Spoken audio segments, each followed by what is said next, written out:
नहैले आज शैम्पू से आवता रे सोया सखी टेम्पू से। अरे ई तो पुरान के होए बे। अरे तो होई नए का सुन ना। बानी हम नहैले आज शैम्पू से आवता रे सोया सखी टेम्पू से। अरे कॉपीराइट आ जाइए बे। अरे लकिया का भजन है बाबू बासे क दे। बानी हम नहैले आज शैम्पू से आवता रे सोया हमर टेम्पू से। इतने भर हमारा सब प्यार किया करी है कोसी है जवानी के कलेम्पू से। बानी हम नहैले आज शैम्पू से आवता रे सोया हमर टेम्पू से।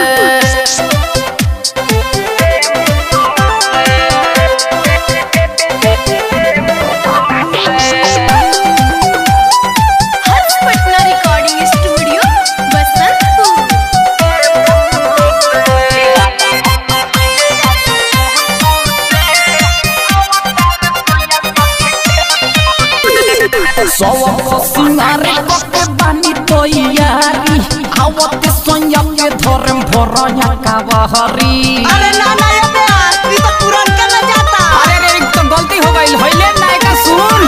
दिन दोपहर हम लगाइले हकीली मन होई खुश पलंग रात भर हिली। दिन दोपहर हम लगाइले हकीली मन होई खुश पलंग रात भर हिली। चलल बाड़े अभी उसले पूसे चलल बाड़े अभी उसले पूसे आवता रे सोया सखी टेम्पू से।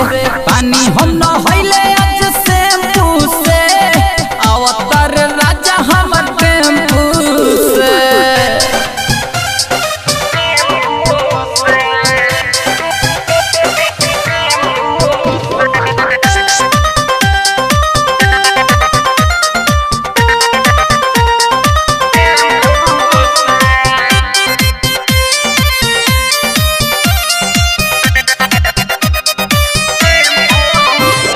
लकी राजा गोलू सतीश बड़े सनो में हवे के खबर सुनी लड्डू फूटे मन में। अरे हो ये अपन है बे।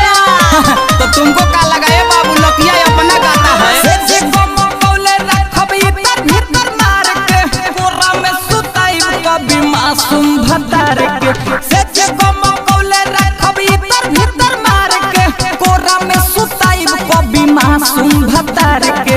नजर उतारब हम नींबू से नजर उतारब हम नींबू से आवता रे सोया हमर टेम्पू से। बानी हम नहैले आज शैम्पू से आवता रे राजा जी। अरे टेम्पू से ये सखी अरे तोहर मिठाई खियाए बावे ना दो।